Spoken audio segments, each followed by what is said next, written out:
Okey tuan-tuan, bunyi lain sikit lah sebab saya pakai emas Untuk desis tadi kita letak dalam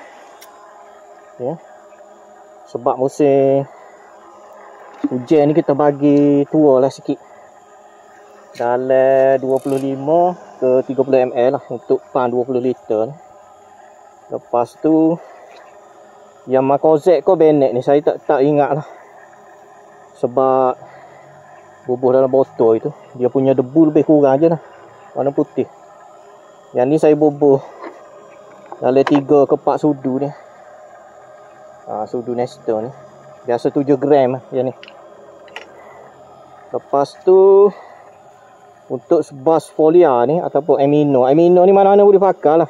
Saya pakai brand ni, dia biasanya kena 40 ml lah. Kalau 30 ml tu sikit sangat. Ni kita dah pasang kipas dia, pengacar tu. Okey. Amino ni saya tak tahulah, tikus suka gigit.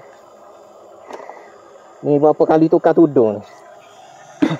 Sebab tudung dia ni dia ada lubang kat atas ni. Dia memang kena, amino ni dia macam kena terbuka, terdedah pada angin. Lepas tu yang ni lah nak tunjuk.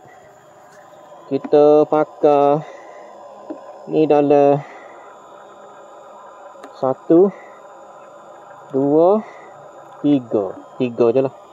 Ni saya tekan dalam sikit lah. Tadi saya tekan toho lah 3, 1,5 orang bubuh 4, saya bubuh 3 je. Okey, sudah lah macam tu. Kita guna racun kulak, makozek ataupun benek hari ni, desis, detametri dengan amino, bas folia tu. Lepas tu gel pelekat untuk musim hujan. Okey, alright.